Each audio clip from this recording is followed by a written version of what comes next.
My też chcielibyśmy, żeby Lewandowski był takim super talentem. Kagawa takim super talentem jest. Lewandowski po prostu nie, na to się nie nadaje, no po prostu. To jest Roman Kołtoń. Autor tej dość absurdalnej, wydawałoby się, wypowiedzi, którą wielu wypomina mu do dziś. Prawda jest jednak taka, że Kołtoń jak na tamten czas nie powiedział nic kontrowersyjnego. To raczej ktoś, kto wróżyłby Polakowi bycie najlepszym napastnikiem globu, mógłby zostać wzięty za wariata. Lewy nigdy nie miał być liderem reprezentacji Polski. Nie miał być gwiazdą Borussii Dortmund. Nie miał być najlepszym w historii polskim sportowcem, a co dopiero trzecim Polakiem z naszych czasów, którego za granicą znają wszyscy, po Karolu Wojtyle i Lechu Wałęsie. Lewandowski jako dziecko był lepszy w biegach niż w piłce nożnej. Gdy miał 17 lat, w Legii powiedziano mu, że jest za słaby. Historia Roberta to nie klasyczna opowieść o wielkim talencie. Mimo wszystko dziś, kiedy Lewandowski zakończył swoją karierę w europejskim futbolu, zmieniając Barcelonę na Chicago Fire, w jednym możemy być zgodni. Lewy to najlepszy piłkarz w historii naszej ojczyzny. Dzisiaj w piłce na okrągło historia, która nie miała prawa się wydarzyć.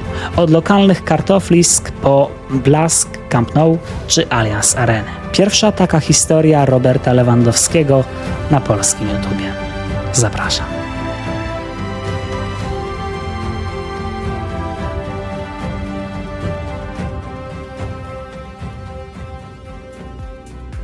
Ten film powstał we współpracy z NordVPN, lecz mogłoby go nie być, bo w 2025 roku zhakowano moje konto Google. Straciłem dostęp do kanału na 3 dni. To wystarczające, aby usunąć kanał, przejąć płatności, dane osobowe czy hasła. Ryzyko w sieci czeka na nas wszystkich, więc aby je ograniczyć, wybrałem NordVPN. VPN-a z antywirusem nowej generacji, który bada pobierane pliki pod kątem malware, blokuje niebezpieczne strony i reklamy oraz stawia na naszą prywatność. Gdybym wcześniej używał NordVPN, skan pliku wykryłby zagrożenie, moje konto byłoby bezpieczne, no i dzięki topowemu VPN-owi podróżując miałbym dostęp do ulubionych subskrypcji. Z linku nordvpn.com/piłka na okrągło masz 4 miesiące gratis i 30 dni gwarancji zwrotu pieniędzy. Sprawdź link w opisie filmu lub w przypiętym komentarzu, a teraz wróćmy do Lewandowskiego. O ile Robert Lewandowski tym, co osiągnął, faktycznie oszukał przeznaczenie, to jedno w jego życiu od początku było pewne. Robert po prostu urodził się po to, aby być sportowcem. Jego rodzicom, Iwonie i Krzysztofowi Lewandowskim, sport na pewno nie był obcy. Tata Roberta uprawiał judo, a gdy zakończył karierę, prowadził zajęcia z tej dyscypliny, a dodatkowo uczył WF-u w szkole. Mama natomiast była siatkarką pierwszoligowego AZS Warszawa oraz lekkoatletką. Krzysio judoka, Iwona siatkarka. Ja powiem tak, że gdyby nie oni, to ja nie wiem, czy on by grał w piłkę. Miał komunię, ponieważ w ten sam dzień był mecz. Pamiętam, że rodzice, chyba tata miał dobre kontakty z księdzem, więc tam trochę godzina była przyspieszona, żeby mógł później po komunii od razu pojechać na mecz. Gdyby nie oni, to naprawdę to ja nie wiem, co było z nim, ale podziwiam ich. Z kolei sam Robert jako dziecko trenował naprawdę wiele różnych dyscyplin. Zgodnie z podejściem jego ojca, z każdej dyscypliny miał wyciągnąć coś nowego. Spróbowanie tak wielu z nich miało mu pozwolić wybrać, w czym czuje się najlepiej. Lewandowski od rozpoczęcia nauki w podstawówce do końca gimnazjum trenował m.in. piłkę ręczną, unihokeja, judo, boks, siatkówkę, tenisa stołowego czy biegi przełajowe, w których był mistrzem województwa mazowieckiego w swojej kategorii wiekowej. Paradoksalnie to właśnie w tej dyscyplinie szło mu najlepiej. Tam dość szybko zaczął odnosić wielkie sukcesy, ale jednocześnie szybko zrozumiał, że to piłka nożna jest jego przeznaczeniem. Karierę piłkarską Lewy rozpoczynał w Partyzancie Leszno. Nie był oficjalnie zawodnikiem tego klubu, ale dzięki temu, że jego tata był trenerem i prezesem, mógł uczestniczyć w treningach, a czasem nawet jeździł na mecze. Piłka oczywiście była też jego miłością w życiu codziennym, a idolami Lewego byli m.in. Roberto Baggio czy Thierry Henry. Ja sobie życzę, żeby grał w piłkę nożną z pierwszej ligi włoskiej, zarabiał super pieniędzy i na stałych będziesz tatusiał Roberto Lewandowski, najlepszy piłkarz. Będzie? Jak jest tak dalej trenował, to tak będzie. Sukcesów naszych. Już tak ładnie grała go ostatnio. Kiedy Robert miał 8 lat, został zapisany do uczniowskiego klubu sportowego Varsovia-Warszawa. Przez 7 kolejnych lat grał tam w drużynach młodzieżowych i juniorskich. Z uwagi na to, że nie było tam jego rocznika, przez pierwsze kilkanaście miesięcy Robert trenował ze starszymi od siebie. Czym natomiast na boisku wyróżniał się młody Lewandowski? Można powiedzieć o 2 takich rzeczach. Pierwsza to to, o czym mówią jego pierwsi trenerzy: Marek Siwecki, Krzysztof Sikorski czy Marek Krzywicki. Mianowicie już wtedy wykazywał się nie tylko dużą celnością strzałów, ale też prawdziwym instynktem napastnika. Tym, że piłka szukała go w polu karnym i to akurat cecha, z którą Lewandowskiego chyba kojarzy się najbardziej na świecie. To taki dar od Boga. On miał łatwy gol. Spryt i łatwy gol. I mimo swoich słabych warunków fizycznych, można powiedzieć, w tamtym czasie, miał timing wyjścia, miał dużo bramek z głowy strzelane, wejście w pole karne, znalezienie się w sytuacjach pewnych, on to po prostu miał już wtedy. Z drugiej strony Lewy wyróżniał się też jednym niezbyt dobrym elementem, mianowicie niskim wzrostem i niewielką masą ciała, co znacząco utrudniało mu pokazywanie pełni swoich umiejętności i dominowanie na boisku. Z uwagi na te średnie warunki fizyczne nazywano go Bobek i taka była pierwsza ksywka, pseudonim Lewandowskiego. Pierwszy raz jak go spojrzałem, słyszałem już od nim, od trenera Siwieckiego, że jest dobry, że fajny, ale jak zobaczyłem to chucherko, te cienkie nóżki, to mówię, to tak sobie pomyślałem, bo Ziuniu, jak on będzie grał, przecież to jest chłopaczek, którego jakby wiatr mocniej dmuchnął, to by przewrócił. W młodości jako nastolatek Lewy był więc dobrze zapowiadającym się napastnikiem, ale prawdopodobnie takim, jakim w Polsce wówczas było przynajmniej kilkadziesiąt. Fakt faktem zdobywał liczne nagrody dla najlepszego piłkarza różnych turniejów czy ich najlepszego strzelca, ale to w żadnym wypadku nie był talent generacyjny. Ktoś, kto miał być jednym z najlepszych w historii naszej reprezentacji i osiągnąć takie rzeczy, jakie później osiągnął za granicą.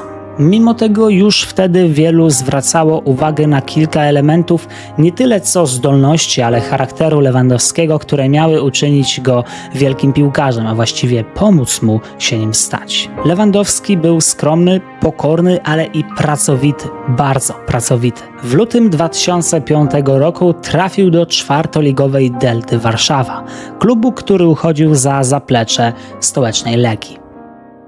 Niestety, nim Lewandowski zdążył zadebiutować w seniorach Delty, otrzymał bardzo dotkliwy cios od życia, ponieważ zmarł jego ojciec, z którym wcześniej Lewy miał kapitalną relację. Ta sytuacja miała miejsce w 2005 roku. W tym samym roku Lewandowski z Delty, którą rozwiązano, przeszedł do Legii Warszawa. W sezonie 2005-2006 w trzecioligowych rezerwach Legii strzelił 2 bramki, lecz pod koniec sezonu doznał kontuzji. Jego umowa z Legią wygasła jednak 30 czerwca 2006 roku. Chociaż Lewandowski pojechał z drużyną na pierwsze letnie zgrupowanie, to po nim nie zaproponowano mu przedłużenia kontraktu. W klubie po prostu uznano, że nie warto, że na jego miejsce będzie na pewno ktoś lepszy, a z samym Lewandowskim nie ma sensu przedłużać umowy. Chciałem się dowiedzieć, czy ja mam kontrakt dalej, czy przedłużą ze mną, co się w ogóle ze mną dzieje.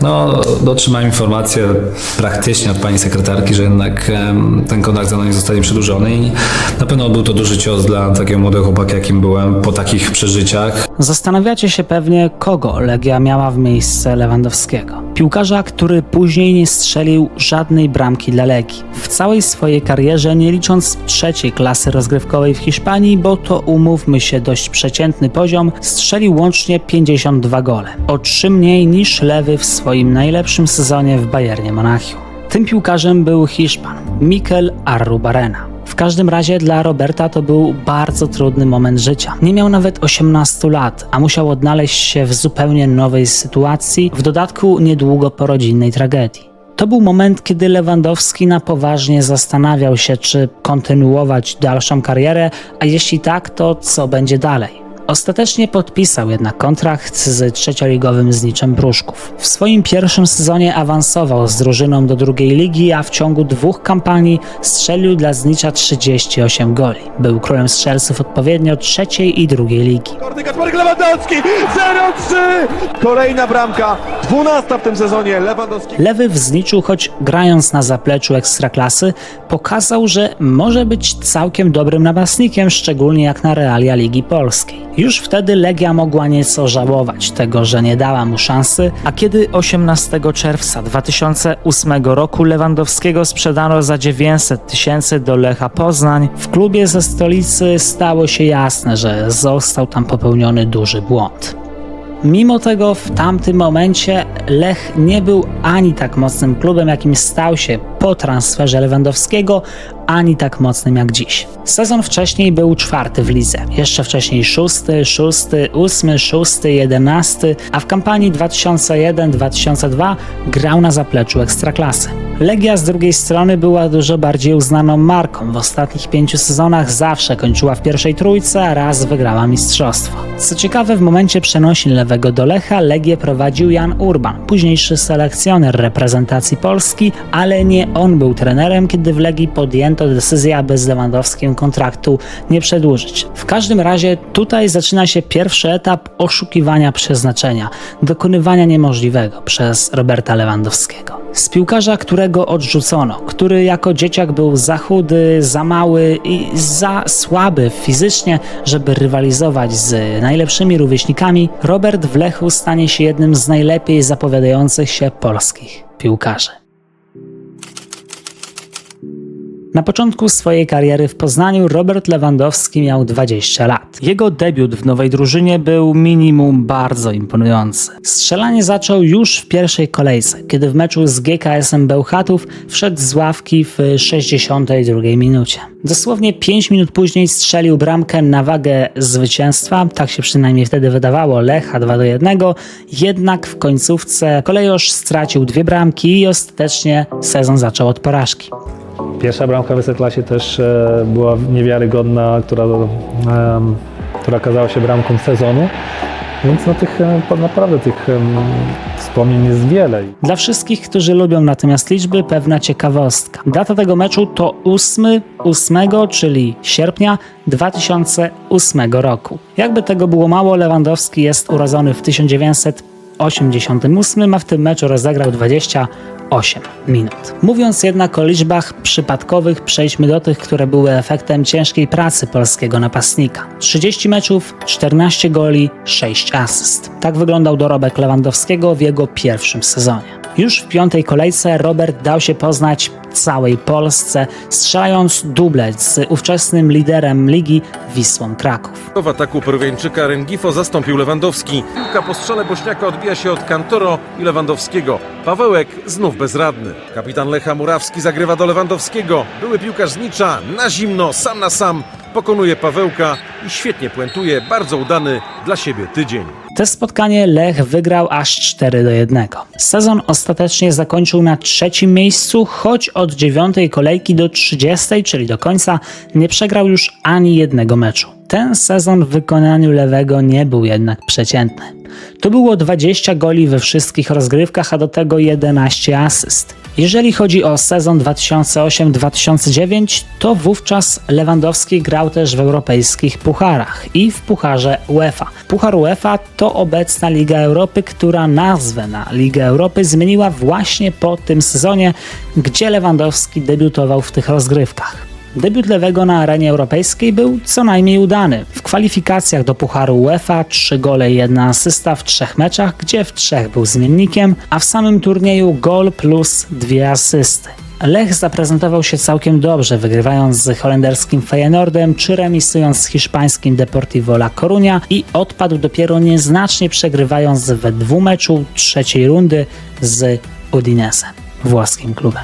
W sezonie 2008-2009, jak wspomniałem, Lech mistrzostwa nie wywalczył, ale za to zdobył Puchar Polski, gdzie w finale pokonał Ruch Chorzów, a w ćwierćfinale Lewy miał udział w każdej z bramek swojej drużyny, 2 gole z Wisłą i 1 asysta. Tak samo było w półfinale, gdzie Lech remisował z Polonią Warszawa 1-1 w 2 meczu i asysta była właśnie Lewandowskiego. Sezon 2009-2010 był jednak właśnie tym, który sprawił, że Lewy stał się nie tylko wielkim talentem w Polsce, ale też zaczął być rozchwytywany za granicą. Robert został wówczas królem strzelców Ekstraklasy. Strzelił też jedyną bramkę w Superpucharze Polski dla swojej drużyny, który Lech wygrał, pokonując w finale Wisłę. No i oczywiście nie ulega wątpliwości, że bez jego kapitalnej gry nie byłoby mistrzostwa Lecha Poznań wywalczonego w tym sezonie, pierwszego od 17 lat. Tamto mistrzostwo Lech naprawdę w dużej mierze zawdzięczał Lewandowskiemu. Jeszcze na 4 kolejki przed końcem 4 punkty przewagi nad Kolejorzem miała Wisła Kraków i to naprawdę była spora przewaga. Wisła dodatkowo miała też korzystniejszy bilans bramek. Lech potrzebował kompletu zwycięstw, żeby w ogóle liczyć na szansę na mistrzostwo. 27 kolejka to starcie ze Śląskiem Wrocław, klubem 11 w tabeli. Raczej średnia ligowa, nie wyróżniająca się w tym sezonie drużyna. Tamto spotkanie Lech wygrywa 3-0. Gole numer 1 i 3 strzela Robert Lewandowski, a co ciekawe przy trzeciej bramce asystuje Sławomir Peszko. Wisła, która jest wtedy na szczycie tabeli, potyka się i przegrywa z Koroną Kielce.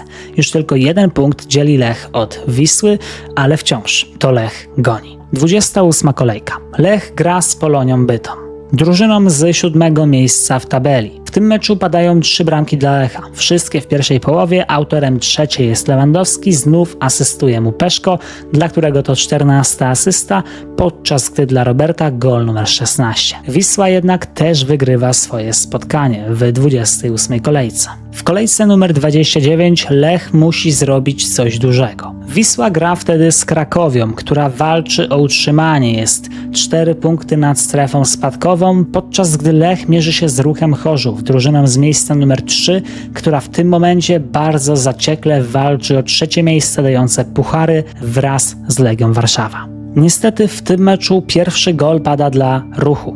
Minuta 46. Michał Pulkowski pakuje piłkę do siatki. Lech ma teraz olbrzymi problem, ale w 69 minucie pojawia się Lewandowski, który strzela bramkę numer 17 w tym sezonie i bramkę na 1-1, więc Lech wciąż jest w grze o tytuł. Jednocześnie w tym dokładnie momencie, ponieważ wszystkie mecze Ekstraklasy odbywają się o 19 tego samego dnia, Wisła Kraków bezbramkowo remisuje z Krakowią, choć w meczu ma przewagę. Niemniej kibice Lecha wiedzą, że remis to prawdopodobnie koniec nadziei na mistrza. Tym bardziej beznadziejna sytuacja robi się w 79 minucie meczu. Co prawda Lech ciągle remisuje z Ruchem, ale Wisła strzela na 1-0 z Krakowią i w tym momencie ma już 3 punkty przewagi nad Lechem. Aczkolwiek doliczony czas zmienia tu kompletnie wszystko. 92 minuta meczu Lecha. Robert Lewandowski podaje piłkę do swojego kolegi, Lech prowadzi 2-1. Niemal w tym samym momencie, 94 minuta meczu Wisły z Krakowią, Mariusz Job trafia do siatki swojego zespołu. Nieszczęście Wisły oczywiście, wielka radość Krakowi, wielka także radość Lecha Poznań. To gol samobójczy na wagę remisu dla Krakowi, który zapewnia im utrzymanie. Dla Lecha to z kolei prowadzenie w tabeli. Jeśli Lech wygra kolejny mecz, będzie mistrzem Polski. I tak też się dzieje. Lech pokonuje Zagłębie Lubin, a Lewandowski strzela jedną z 2 bramek w meczu wygranym 2-0. Po tym sezonie, w którym Polak zgromadził 21 trafień i 8 asyst, jedno staje się jasne. Lewandowski jest najlepszym piłkarzem ligi i to już czas na wyjazd za granicę, jeśli chce rozwijać swoją karierę. Tutaj warto wspomnieć, że od 2 lat Robert regularnie gra w reprezentacji. Swój pierwszy mecz zalicza 10 września w starciu z San Marino i strzela jedną z 2 bramek. To wykorzystać, słupek, jest okazja na dobitkę i mamy drugą bramkę. Brawo! Życzyłeś tego Robertowi Lewandowskiemu, zresztą ja podobnie. Jest to chłopak, który ma instynkt.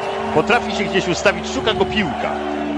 W każdym razie, choć polska piłka nie znajduje się w jakimś dobrym położeniu i na mundial oczywiście w 2010 roku nie pojedziemy, to polski napastnik wiosną 2010 roku jest jednym z najgorętszych nazwisk, jeśli chodzi o Ligi Europy Środkowo-Wschodniej, no bo nie przesadzajmy, że na całym kontynencie. Lewandowskim interesują się takie kluby jak Borussia Dortmund, ale też Blackburn Rovers, czyli klub angielski, który gra w Premier League i ma trenera, który jest osobiście bardzo zainteresowany tym, jak gra Lewandowski. Dzisiaj wybór pomiędzy niemiecką Borussią a angielskim Blackburn wydaje się raczej oczywisty. Na tamte czasy Borussia była jednak powiedzmy, że przeciętnym niemieckim klubem. Projekt dopiero budował się pod wodzą przyszłego wielkiego szkoleniowca, ale wówczas jeszcze nie tak bardzo znanego Jurgena Kloppa. Z kolei w Anglii Robert miał pewną grę w najlepszej, bez wątpienia, lidze świata i klub, który zdawał się być średniakiem angielskiej ekstraklasy. W 2006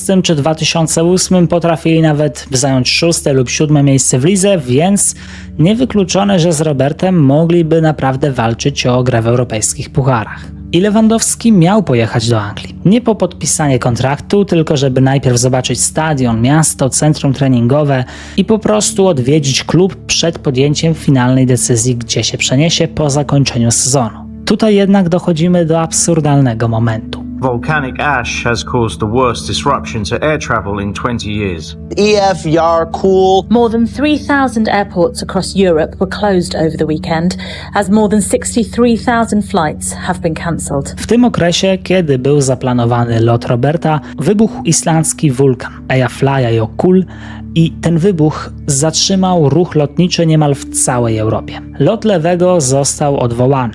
Piłkarz nie może polecieć do Blackburn, a jakiś czas później Borussia zaczęła coraz mocniej naciskać i tak oto Robert podpisał kontrakt właśnie z niemiecką drużyną. Tak też narodziło się słynne polskie trio z Dortmundu. Błaszczykowski, mający wtedy 25 lat, rok starszy Łukasz Piszczek, czyli prawy obrońca, no i właśnie Robert Lewandowski. Pozyskanie najlepszego polskiego napastnika jak na tamten czas kosztowało Borussię 4 miliony euro oraz 750 tysięcy. Napastnik, który w Borussii był najlepszy w momencie, kiedy przychodził do niej Lewandowski, czyli Lucas Barrios, kosztował klub 500 000 mniej, a w sezonie 2009-2010, kiedy Lewy był najlepszym strzelcem ekstraklasy, Paragwajczyk w Bundeslidze strzelił 19 bramek i to był trzeci najlepszy wynik w tym roku. Jeśli chodzi o Lewego, to Borussia traktowała go raczej jako okazję. Zobaczymy, co z tego będzie. Być może wielki napastnik, nawet jeden z najlepszych w lidze, a być może zmarnowany talent, który jednak, jako że jest młodym piłkarzem, będzie mógł zawsze zostać sprzedany w inne miejsce za kwotę w miarę przyzwoitą. Ten transfer dla BVB nie był raczej obarczony ryzykiem. Był zresztą całkiem logiczny i Borussia potrzebowała napastnika, choćby jako godnego zmiennika dla Barriosa i w Borussii grało już dwóch Polaków, co miało potencjał, aby ułatwić Lewemu aklimatyzację. Z perspektywy piłkarza to był natomiast bardzo duży krok naprzód. Chociaż w tamtym momencie Borussia nie była pewnie nawet jednym z 3 najlepszych klubów w Niemczech, to wciąż była wielką marką. Klub miał już na swoim koncie kilka tytułów mistrzowskich, a także triumf w Lidze Mistrzów z XX wieku. Jakkolwiek by jednak nie było, na początku Lewy w Borussii był zmiennikiem dla Barriosa. W pierwszych 2 meczach, czyli z Leverkusen i Stuttgartem, wszedł na boisko na około 25 minut, ale nie pokazał nic specjalnego. Później z Wolfsburgiem nie zagrał, ale już przeciwko Schalke i Kaiserslautern strzelił po bramce jako zmiennik. Jednakże oceniając początek Lewego w Dortmundzie, niemieccy kibice, delikatnie mówiąc, nie byli zadowoleni. Pierwsze pół roku to 6 goli i 2 asysty. Fakt, w większości meczów Lewy był zmiennikiem, ale to wciąż było prawie 25 spotkań. Lewy strzelił 1 bramkę w Lidze Europy, a 5 w Bundeslidze. Na półmetku ligowej kampanii Borussia była z kolei liderem z tylko 2 porażkami. W tym samym czasie Lucas Barrios strzelił 13 bramek, czyli 2 razy więcej. Wówczas raczej było jasne, że Lewandowski to chyba nie ten sam poziom. Ogólnie w tamtym okresie niemieckie media czy kibice nie byli zachwyceni Lewandowskim. Nierzadko wyśmiewano nawet jego nieskuteczność. Lewandowski privat.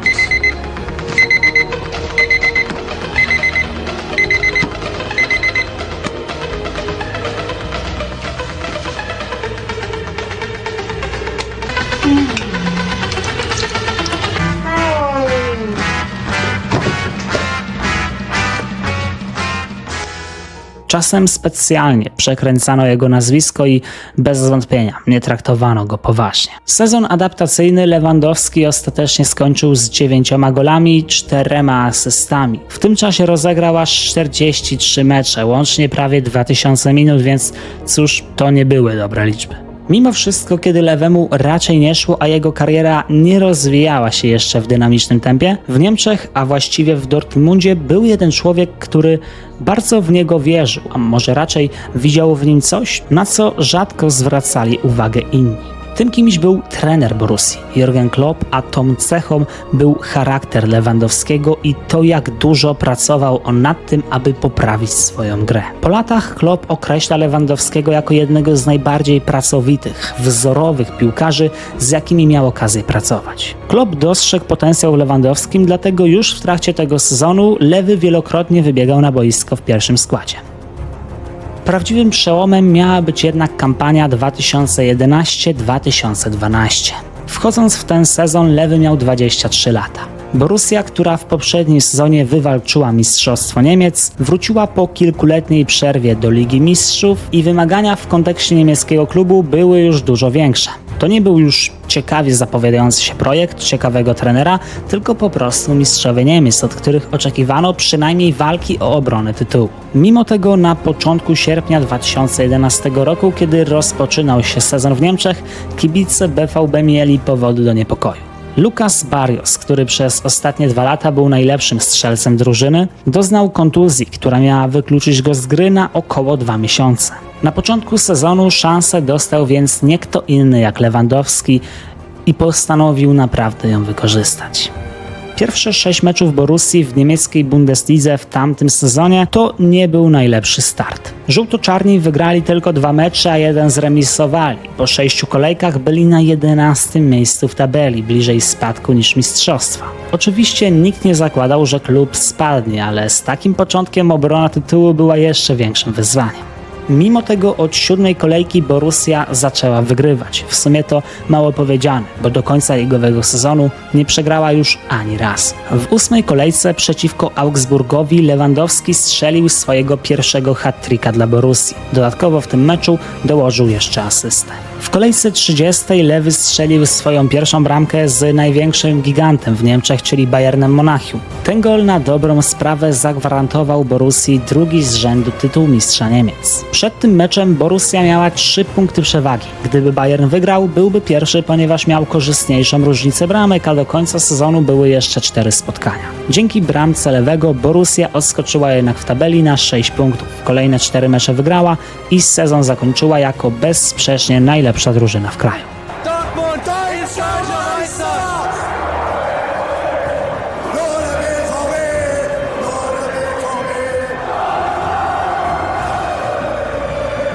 W lidze Lewy miał natomiast 22 gole i 10 asyst. Tym sposobem absolutnie przebił poprzednie wyniki Lucasa Barriosa. Z tym, że w przeciwieństwie do Paragwajczyka on nie został w tej kampanii królem strzelców. To znaczy został, ale nie krajowej ligi, tylko pucharu. I jeśli chodzi o Puchar Niemiec, to tutaj naprawdę warto się na chwilę zatrzymać. 12 maja 2012 rok. Bayern ma okazję obronić swój honor i wygrać Puchar Niemiec po tym, jak Borussia dwukrotnie prześcignęła ich w lidze, wygrywając mistrzostwo. Chociaż Bayern nie jest mistrzem Niemiec, to wciąż może uratować sezon, właśnie pokonując w finale Borussię, ale też dlatego, że dotarł do finału Champions League, gdzie z kolei Borussia zagrała bardzo słabo. W finale Superpucharu wynik otwiera jednak Borussia i to już w 3. minucie, a robi to nie kto inny jak Shinji Kagawa. W 25. minucie z karnego wyrównuje jednak Robben. W pierwszej połowie jest jednak jeszcze jeden karny dla Borussii. Nie wykonuje go jeszcze Lewandowski, robi to Mats Hummels, który zdobywa gola na 2-1. Lewy jednak też zamierza wpisać się na listę strzelców. 45. minuta, właściwie już czas doliczony i pierwsze trafienie Lewandowskiego w tym meczu.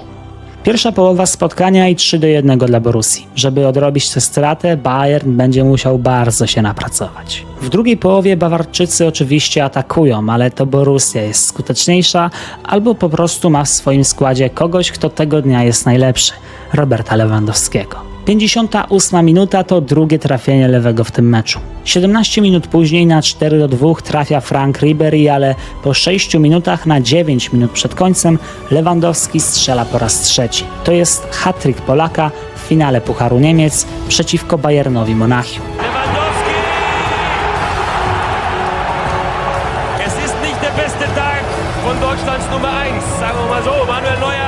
Dzięki tym 3 golom Lewy zapewnił swojej drużynie Puchar Niemiec i został najlepszym strzelcem tych rozgrywek. Sezon zakończył z 30 golami, do czego dołożył aż 12 asyst. Taki dorobek, jeśli chodzi o Borussię, był najlepszym nie od 5, 10 czy 20 lat, tylko od 1966 roku. Jeśli natomiast chodzi o rywalizację Lewego z Barriosem, to po tym sezonie definitywnie się ona skończyła. Paragwajczyk odszedł do Ligi Chińskiej. Bardzo ciekawe, kiedy dziś pomyślimy o tym, jak niemieccy kibice porównywali go do Lewandowskiego, twierdząc, że Polak nie dorasta mu do pięt. Aczkolwiek po sezonie 11-12, który był świetny dla Lewego, jak i całego polskiego trio z Dortmundu, nie był czas na wakacje, a przynajmniej nie od razu, bo zbliżało się Euro 2012.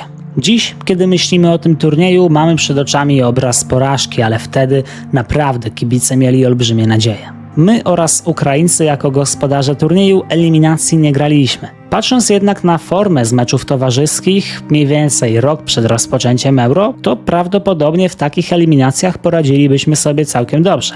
W meczach towarzyskich potrafiliśmy choćby zremisować z Niemcami, Meksykiem czy Portugalią. Bez problemu pokonywaliśmy słabsze od nas reprezentacje, takie jak Węgry, Słowacja czy Łotwa, co brzmi jak norma, ale nie zawsze było takie oczywiste. A takim najbardziej budującym zwycięstwem było to z 5 czerwca 2011 roku, kiedy pokonaliśmy Argentynę 2-1 po asyście Lewandowskiego. Jakby tego było mało, nasza grupa na Euro wyglądała dosłownie jak grupa marzeń. Trafiła nam się Grecja, która była mistrzem Europy 8 lat temu, ale piłkarsko w tym momencie to była naprawdę słaba reprezentacja. Do tego była Rosja z dość silnym pokoleniem, ale to wciąż nie była piłkarska potęga i podobnie można powiedzieć o Czechach. Patrząc na to, w jakiej grupie znaleźli się Ukraińcy, Szwecja, Francja, Anglia, to naprawdę mogliśmy być zadowoleni. Turniej faktycznie rozpoczął się dla nas zgodnie z oczekiwaniami. Pierwsza połowa meczu z Grecją, minuta 17. Błaszczykowski posyła piłkę w pole karne, a gola z główki strzela Robert Lewandowski. I znowu akcja Polaków. Błaszczykowski do końcowej linii, dośrodkowanie.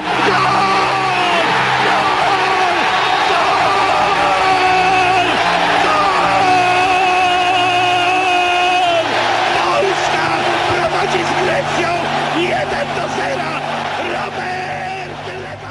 Polacy świętują. W tamtym momencie nie wiemy jeszcze, jak się to zakończy i wygląda na to, że to będą nasze mistrzostwa.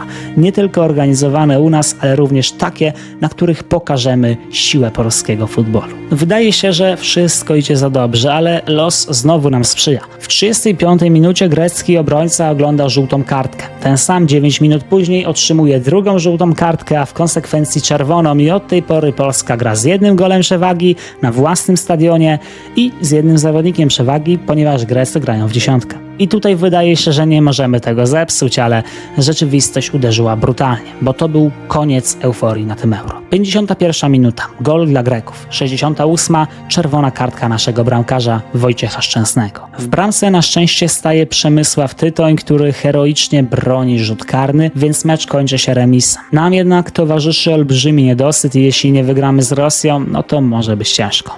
W pierwszej połowie meczu z Rosją przeciwnicy strzelają nam jednak gola. Wyrównujemy w drugiej za sprawą Błaszczykowskiego, któremu asystuje Piszczek. Kolejny remis po 1 i teraz jest już jasne, że z Czechami gramy o być albo nie być. Remis nas nie urządza i musimy to wygrać. Spotkanie z Czechami jest wyrównane, ale w 72 minucie pada jedyna bramka tego meczu i to gol dla naszych przeciwników. Kończy się piękny sen o walce w ćwierćfinałach i bycie w ósemce. Polska odpada z Euro, którego jest gospodarzem. Lewandowski, choć jest gwiazdą Bundesligi i zaczął to Euro od pięknego gola, kończy je jako jeden z kilkunastu antybohaterów, czyli w zasadzie wszystkich piłkarzy reprezentacji, od której oczekiwano o wiele więcej. Po Euro Lewy po raz pierwszy przekonuje się, jak to jest pojechać na wielki turniej z kadrą i nie pokazać na nim tego, czego od reprezentacji oczekiwano.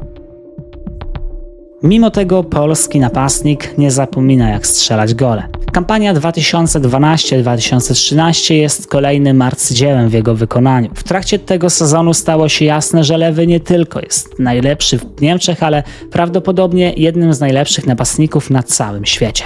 W lidze trafia 24 razy, do tego dorzuca 7 asyst, a w swojej najlepszej serii zalicza 12 meczów, gdzie w każdym strzela przynajmniej jedną bramkę.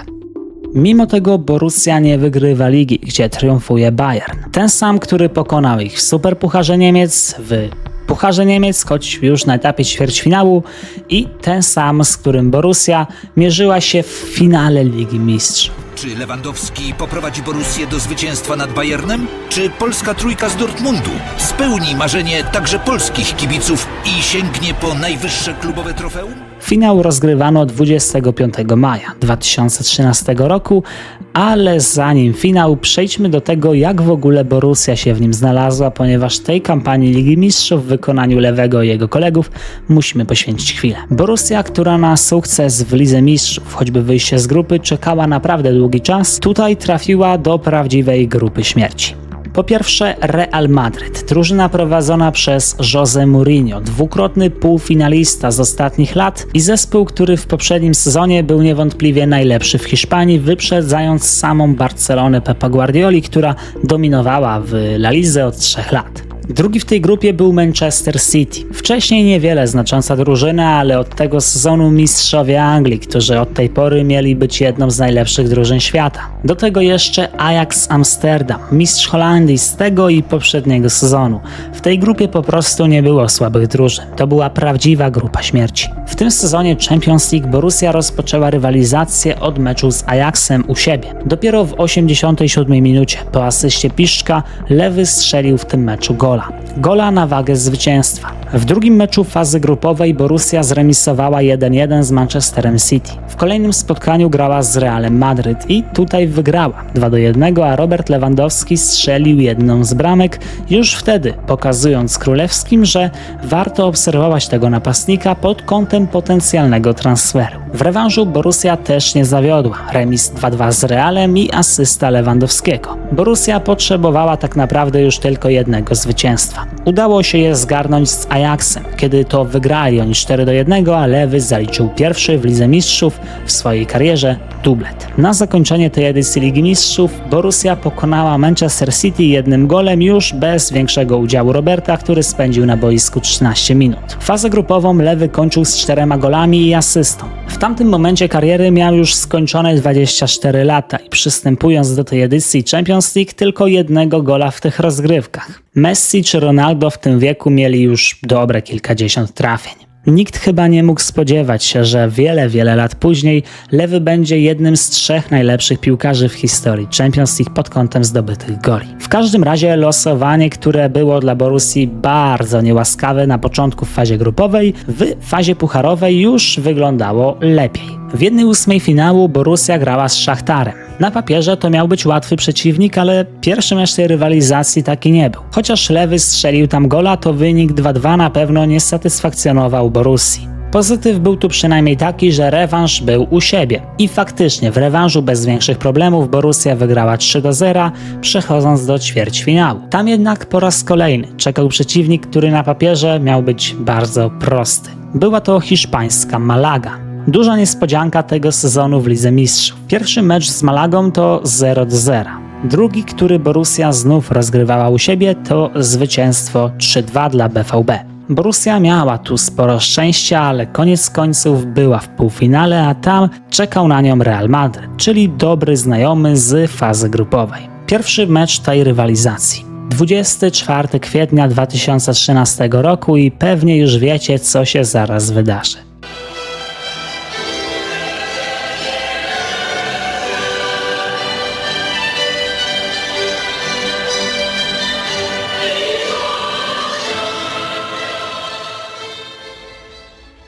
Ósma minuta meczu. Dośrodkowanie Mario Götze. Robert Lewandowski strzela gola numer 1. Uwaga, Lewandowski!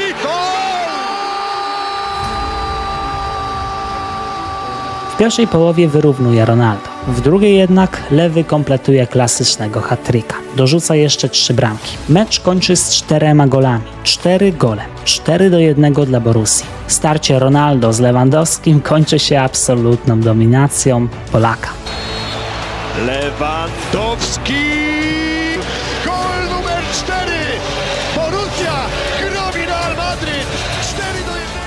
4-1! Real nigdy wcześniej nie przeżył czegoś takiego. W tym meczu definitywnie był faworytem rywalizacji. Miał dużo lepszy skład, trenera José Mourinho, który był uznawany za jednego z najlepszych na świecie, no i oczywiście Cristiano Ronaldo, najlepszego w tamtym momencie piłkarza świata. W rewanżu Borussia, grając na wyjeździe, przegrała 0-2, ale i tak była w finale z łącznym bilansem przeciwko Realowi Madryt 4-3. Rzecz jasna, po tym meczu Real zdecydowanie zapragnął pozyskać polskiego napastnika. To już nie był piłkarz do obserwacji, tylko prawdziwy pogromca Realu Madryt w Lidze Mistrzów. Gość, który wyrzucił z turnieju potężną maszynę José Mourinho. Projekt, który miał zakończyć się właśnie Ligą Mistrzów, bo dokładnie po to Portugalczyk przyszedł do Madrytu. Prawdopodobnie gdyby nie wybitny mecz lewego, to Real sięgnąłby w tym sezonie po Champions League, a już na pewno dotarłby do finału.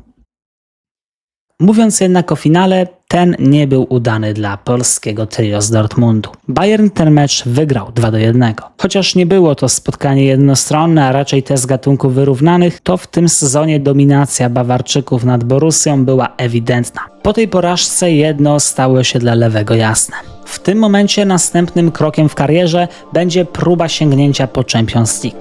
Po tym wybitnym sezonie, po 4 bramkach z Realem Madryt, miał oczywiście oferty transferu, ale jeszcze rok pozostał w Dortmundzie. W ten sposób dobiegł też końca jego kontrakt. Sezon 2013-14 był natomiast również udany w wykonaniu Lewandowskiego. 28 bramek i 13 asyst. Jak najbardziej dobre liczby i pierwsza w historii polskiego piłkarza nagroda dla króla strzelców Ligi Niemieckiej. Nigdy wcześniej żaden Polak nie był najlepszym strzelcem w top 5 ligach Europy.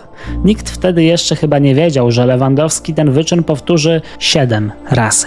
Jeżeli chodzi o sukcesy Borussii z tego sezonu, to znów było bardzo blisko. W Superpucharze Niemiec wprawdzie pokonali Bayern 4-2 bez udziału przy bramkach Lewandowskiego, ale w finale Pucharu Niemiec przegrali właśnie z Bayernem po dogrywce, przegrali mistrzostwo krajowe dokładnie z Bayernem Monachium, a w Lidze Mistrzów wyeliminował ich Real Madryt. Drużyna, która ostatecznie sięgnęła tutaj po tytuł.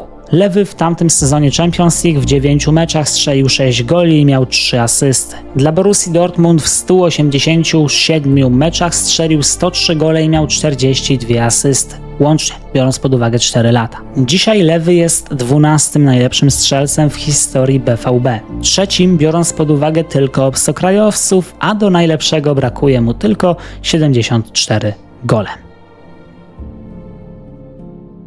W roku 2014 Robert Lewandowski został piłkarzem Bayernu Monachium. Gdyby to był transfer za opłatą, to prawdopodobnie zostałby pobity rekord transferowy, jeśli chodzi o Polaków, ale kontrakt Roberta się skończył, więc po prostu trafił on do Bayernu za darmo. W Monachium dla lewego zmieniło się wbrew pozorom dość dużo. Teraz trafiał do klubu, który nie był jednym z najlepszych w kraju od kilku lat, a prawdziwą potęgą, globalną marką, taką drużyną, która co roku ma walczyć o wygraną Ligę Mistrzów jako jeden z głównych faworytów. Oczywiście zmienił się również trener i to całkiem mocno. Lewy od Niemca Jurgena Kloppa trafił do hiszpańskiego szkoleniowca Pepa Guardioli.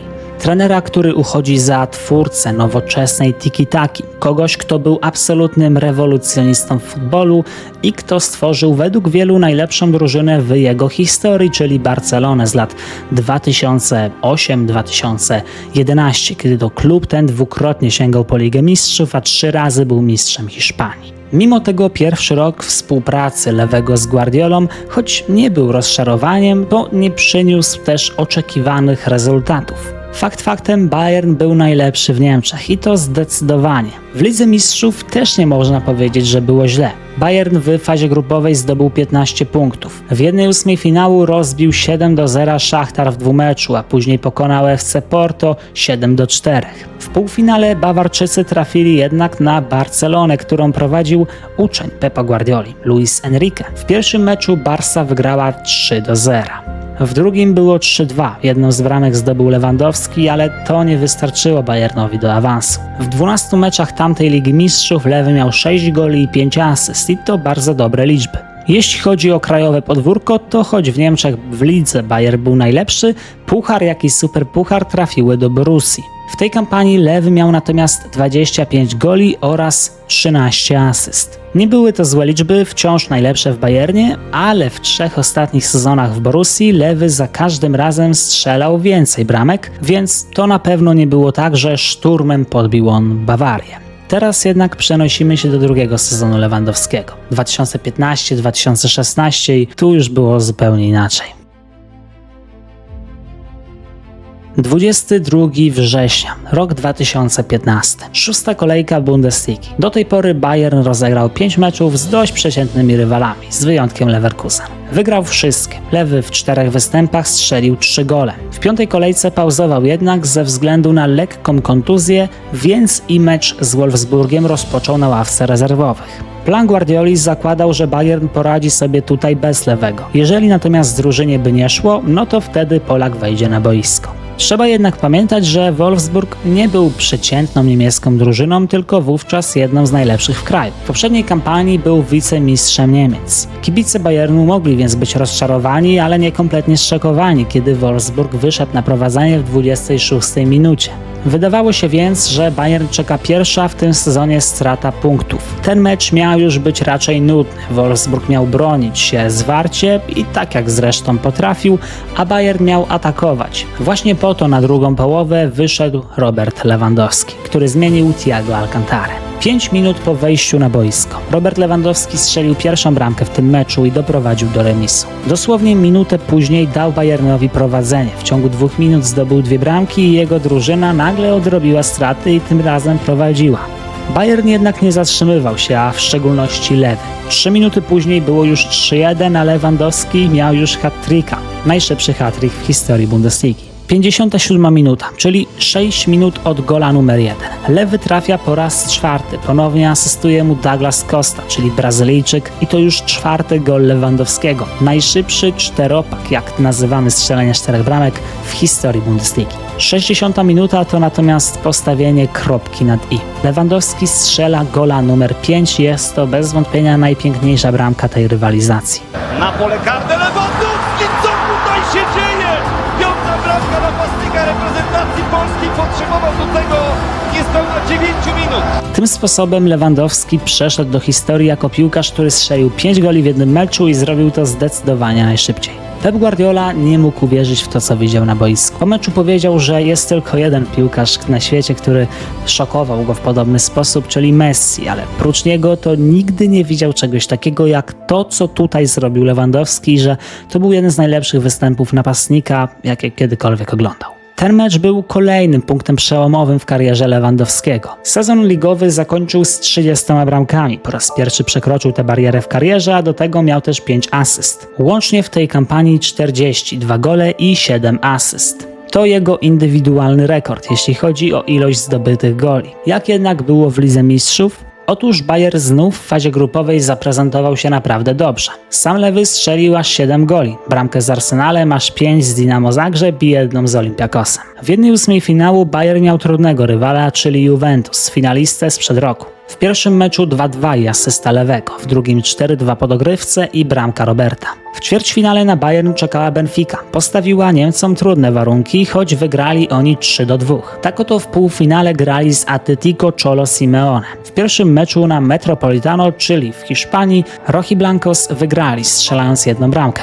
W rewanżu Bayern wygrał 2-1. Lewy strzelił 1 z goli, ale choć to całkowicie nielogiczne, bo przecież było 2-2, taki stan rzeczy nie dawał dogrywki. Dawał zwycięstwo Atletico, ponieważ nie stracili oni u siebie żadnej bramki. Mimo wszystko indywidualnie lewy miał najlepszy sezon w swojej karierze. Był jeszcze jeden powód do optymizmu – reprezentacja Polski. Na mundialu w 2014 roku rzecz jasna nas zabrakło, ale już na Euro awans wywalczyliśmy i to w całkiem imponującym, jak na nasze warunki, stylu. Jeżeli chodzi o eliminację do tego Euro, to lewy był absolutnie najlepszy. Strzelił 13 goli, co było rekordem, dzięki czemu został królem strzelców. Jakby tego było mało, dołożył do tego 5 asyst. Polska miała grupę nie najłatwiejszą. Graliśmy z Gibraltarem, Gruzją, ale również Irlandią, Szkocją i przede wszystkim Niemcami. O meczu z 2014 11 października zapewne wszyscy słyszeli. Było to historyczne zwycięstwo nad naszymi zachodnimi sąsiadami, pierwsze w naszej historii, mimo że graliśmy wcześniej ze sobą dziesiątki razy. Polska 2, Niemcy 0.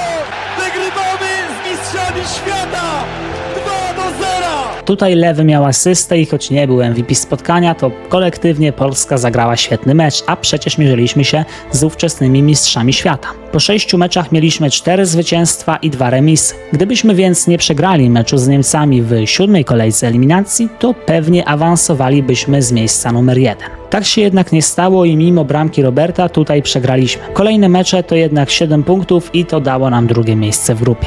Wówczas wokół kadry panowała naprawdę dobra atmosfera. Mecze towarzyskie przed Euro to 4 zwycięstwa, remis i porażka. Przegraliśmy z Holandią, remisowaliśmy z Litwą, a pokonaliśmy Finlandię, Serbię, Czechy i Islandię. Mistrzostwa Europy zaczęły się natomiast dla nas od meczu z Irlandią Północną, która była pierwszą reprezentacją w grupie, a poza nią była też Ukraina i Niemcy. Z Irlandią wygraliśmy 1-0. Arkadiusz Milik strzelił bramkę. Później graliśmy z Niemcami. To był bardzo dobry występ defensywny, który mogliśmy nawet wygrać. Tam też była jedna świetna okazja, ale remis 0-0 nie był złym wynikiem i mógł nas satysfakcjonować. W ostatnim meczu awans był już niemal pewny. Kilku kluczowych piłkarzy nie zagrało więc w pierwszym składzie, ale Lewy tak. Wygraliśmy wtedy 1-0 po golu Kuby Błaszczykowskiego. W 1/8 finału trafiliśmy na Szwajcarię. To był wyrównany mecz, gdzie prowadziliśmy, ale później prowadzenie straciliśmy po kapitalnym golu Shaqiriego. Wygraliśmy jednak w karnych, gdzie oczywiście Lewy nie zmarnował 11. Ćwierćfinał to natomiast nasze starcie z Portugalią. Pierwsi strzeliliśmy w tym meczu gola. Zrobił to właśnie Lewandowski, dla którego to było pierwsze wyczekiwane dość długo trafienie na tym Euro. Rosicki w pole karne, włożenie Robert Lewandowski. Robert Lewandowski czekał na tego gola, ależ Polska ma otwarcie ćwierćfinału. Nieprawdopodobny zestaw. Na tego gola odpowiedział jednak niestety Renato Sanchez i tak oto był remis. Dziś wielu uważa, że Polska w tym meczu była lepsza. Fakty są jednak takie, że kolejne bramki nie padły. Była dogrywka, później rzuty karne, a później wszyscy wiemy, jak to się skończyło. Lewy strzelił, kilku innych piłkarzy też, ale pomylił się Błaszczykowski. Portugalia ostatecznie wygrała to Euro. My skończyliśmy tylko na ćwierćfinale, ale wielu dziś wspomina ten turniej z naprawdę dużą nostalgią i mówiąc, że mogliśmy osiągnąć tu coś wielkiego, właśnie być może nawet wygrać Euro. Sam Lewy strzelił na tym turnieju 1 gola. Biorąc pod uwagę, że w eliminacjach miał ich 13 w 10 meczach, to nie był wielki wynik, ale Polska ogólnie nie strzelała tu dużo bramek, a Lewandowski starał się pracować na zespół i w sumie to mu wychodziło. Sezon 15-16 był natomiast ostatnim, w którym Lewy pracował z Guardiolą. Od tamtej pory nowym trenerem Bayernu miał być Carlo Ancelotti. W 2014 wygrał on Ligę Mistrzów z Realem Madryt i wcześniej robił to samo z Milanem. To miała być recepta dla Bayernu Monachium na sięgnięcie po Champions League. Z Ancelottim Bayern rozpoczął sezon od zdobycia Superpucharu Niemiec po zwycięstwie 2-0 nad Borussią. Ogólnie w pierwszych 8 spotkaniach wygrał wszystkie, tracąc, uwaga, tylko 1 bramkę. Początek był więc bardzo dobry, ale finalnie sezonu raczej klub nie mógł uznać za całkowicie udany. W Pucharze Niemiec Bayern odpadł w półfinale z Borussią, a w Champions League w ćwierćfinale wygrał z nimi Real Madryt. Jedynym poważnym trofeum, choć w tamtym momencie raczej formalnością, było Mistrzostwo Niemiec. Jeśli jednak chodzi o Ligę Mistrzów, to Lewy jak zwykle nie zawodził. W fazie grupowej zdobył 5 bramek. Po ostatniej z nich, golu na wagę pierwszego miejsca z Atletico Madryt, wykonał słynną cieszynkę, za pomocą której obwieścił światu, że jego żona jest w ciąży. Po wyjściu z grupy Bayern trafił na angielski Arsenal. Teoretycznie rywal trudny, ale Bawarczycy przejechali się po kanonierach, dwukrotnie wygrywając 5-1, Lewy łącznie zdobył tam 2 bramki. Wyglądało to więc bardzo dobrze, tyle że w ćwierćfinale Bayern trafił na Real Madryt, były klub Ancelottiego, który był ówczesnym zwycięzcą Ligi Mistrzów z 2016 roku. Był jeszcze jeden problem, ponieważ w pierwszym meczu Lewy nie mógł zagrać i Bayern u siebie przegrał 1-2. Odrobienie strat na wyjeździe z Realem, który grał jak maszyna i w Lidze Mistrzów był nie do zatrzymania, wręcz graniczyło z cudem. Lewy tym razem był jednak gotowy do gry. W drugiej połowie otworzył wynik, zamieniając na gola rzut karny po faulu na Robenie. Później wyrównał Ronaldo, ale dla Bayernu padła jeszcze jedna bramka, gol samobójczy Ramosa. Tak oto Bayern doprowadził do dogrywki, jednak tutaj Ronaldo i spółka nie pozostawili wątpliwości. Dublet Cristiano, gol Asensio i ostatecznie 4-2 dla Los Blancos. 4-2! W tamtej kampanii Ligi Mistrzów Lewy miał 8 goli w 9 meczach. Łącznie bramek strzelił 43, do czego dorzucił 9 asyst. W sezonie 2017-18 w Bayernie zmienił się trener, choć nie od razu, bo dopiero pod koniec września. Zmiana zapadła po tym, jak Ancelotti przegrał w fazie grupowej Ligi Mistrzów 0-3 z PSG. Włocha zastąpił z kolei Jupp Heynckes, bardzo doświadczony trener, który na swoim koncie miał Ligę Mistrzów z Bayernem z 2013, ale też z Realem Madryt z 1998. Pod wodzą Heinkesa było jednak podobnie. Bayern znów wygrał mistrzostwo, ale dołożył do tego tylko Superpuchar Niemiec. W finale krajowego pucharu przegrał z Eintrachtem Frankfurt, a w Lidze Mistrzów ponownie mierzył się z Realem Madryt i znów królewscy byli lepsi. Bayern znów był więc w elicie, ale znowu to nie było jeszcze to, na co drużyna liczyła z Lewandowskim, który miał poprowadzić ją do Ligi Mistrzów. W tym momencie był już jednym z najlepszych napastników świata i to bezdyskusyjnie. Tym razem zdobył w sezonie 41 goli i miał 5 asyst. W 2018 roku Polak pojechał też na pierwsze w swojej karierze Mistrzostwa Świata z reprezentacją pod wodzą Adama Nawałki. Po kapitalnym Euro i względnie dobrych w naszym wykonaniu eliminacjach Polacy na mundial jechali z dużymi nadziejami.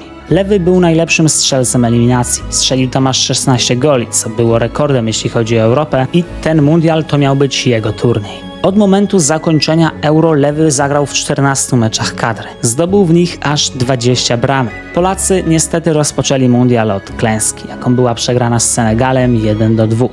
Zagapił się Bednarek i może być 2-0! Co byśmy zrobili? Jezus Maria! Później spotkanie z Kolumbią, mecz o wszystko, o być albo nie być i kompletna kompromitacja. 0-3, Polska już w tamtym momencie odpadła z mundialu. Po tym turnieju z kadry odszedł Adam Nawałka, trener, u którego Lewy w kadrze strzelił najwięcej goli i to właśnie w jego okresie prawdopodobnie był prime reprezentacyjnej przygody Roberta.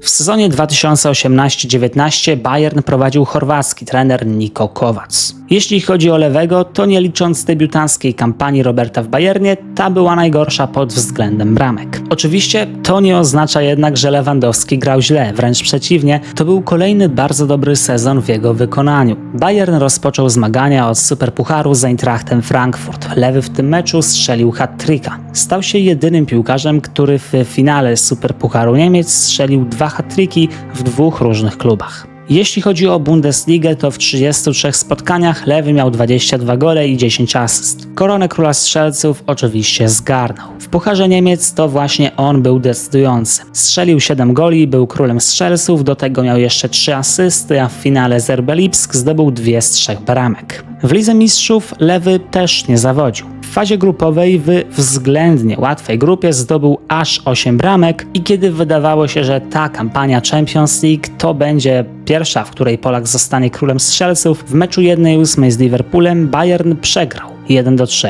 w 2 meczu. To odpadnięcie z Ligi Mistrzów było dość dużą porażką. Mimo tego Kovac został na ławce trenerskiej. W końcu jako pierwszy trener od kilku lat sięgnął po krajowy triplet z drużyną z Monachium. Z tym, że kolejny sezon rozpoczął od porażki z Borussią w Superpucharze Niemiec. Później co prawda Bayern regularnie wygrywał, ale kiedy w 10. kolejce ligowej przegrał aż 1-5 z Eintrachtem Frankfurt, to władze Bayernu postanowiły, że to już koniec chorwackiego trenera. I wtedy doszło do kolejnego przełomu w kontekście Lewego. Bayern objął bowiem trener Hansi Flick, który do tej pory nie był uznanym szkoleniowcem. To był jego pierwszy poważny egzamin w roli głównego menadżera na ławce trenerskiej. Jak się jednak miało okazać, to był dla Lewego strzał w dziesiątkę. Z Hansim Flickiem drużyna rozpoczęła od 4 zwycięstw. W tych meczach strzeliła 16 bramek i nie straciła żadnej. Później były 2 ligowe porażki, 1-2 z Leverkusen i Borussią Mönchengladbach, ale od tamtej pory, czyli od 7 grudnia 2019 roku, Bayern do końca sezonu już nie przegrał ani jednego meczu. Zremisował tylko 1. Wszystkie pozostałe spotkania wygrał. To właśnie Hansi Flick był tym trenerem, który z najlepszego prawdopodobnie napastnika na świecie uczynił prawdziwego potwora. Lewy nie był już jednym z kilku topowych napastników obok Benzemy, Kane'a czy Suareza, tylko stał się absolutnie najlepszy. Prawdę mówiąc, w tym okresie wyprzedził nawet najlepszych piłkarzy świata, takich jak Ronaldo czy Messi. Pod wodzą Flicka Bayern dalej dominował na krajowym podwórku. W Pucharze Niemiec doszli do finału i wygrali tam z Leverkusen 4-2. Dublet zaliczył Lewandowski, który łącznie miał 6 bramek i był najlepszym strzelcem rozgrywek. W krajowej lidze w 31 meczach Lewy miał 34 gole i 4 asysty. Ponadto stał się pierwszym piłkarzem, który strzelił gola w każdym z pierwszych 11 meczów sezonu w Bundeslidze. Najlepsze było jednak w Lidze Mistrzów. W fazie grupowej Bayern grał z Crveną Zvezdą, Tottenhamem i Olympiakosem.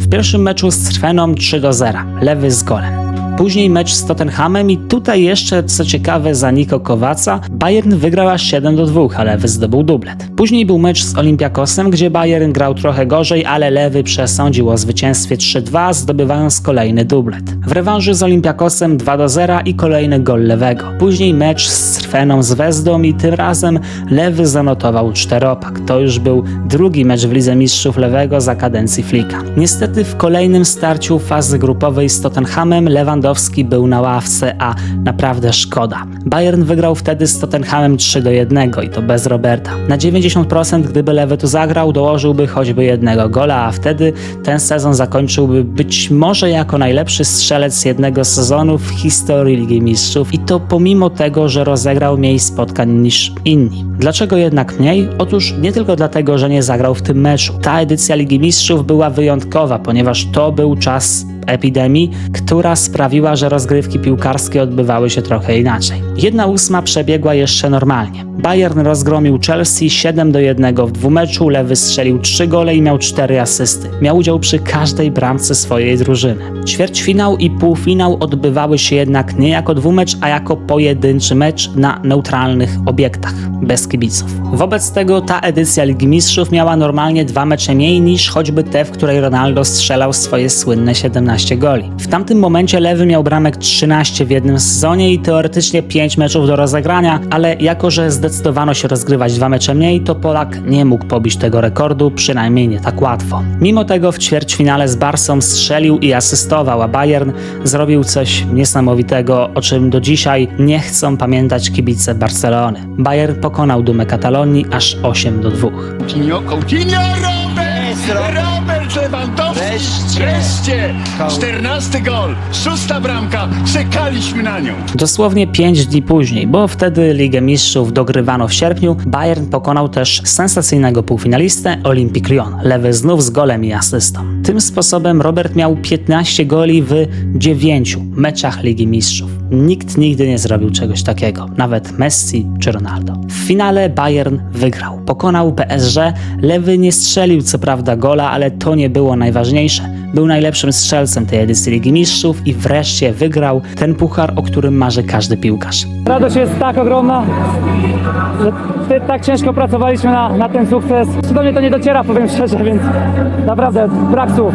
Wiele lat od dziecka zawsze marzyłem, żeby ten puchar wnieść górę. Hansi Flick zamienił Bayern w giganta, a Robert Lewandowski pod jego wodzą stał się bez wątpienia najlepszy na świecie. Robert w tamtym sezonie strzelił więcej goli niż rozegrał meczów. Zdobył 55 bramek, do czego dołożył 10 asyst. Średnio Lewy wpisywał się na listę strzelców co 75 minut. Udział w bramce swojej drużyny miał natomiast średnio co 63 minuty. Tylko że tutaj niestety dochodzimy do kompletnego absurdu, ponieważ piłkarz, który prawdopodobnie rozegrał jeden z najlepszych sezonów w historii futbolu, jeśli chodzi o środkowych napastników, będąc królem strzelców wszystkich klubowych rozgrywek, w jakich wziął udział, a ponadto sięgając po historyczny triplet z Bayernem Monachium i bijąc liczne rekordy w Lidze Mistrzów czy Bundeslidze, właśnie ten piłkarz, Robert Lewandowski, nie dostał złotej piłki.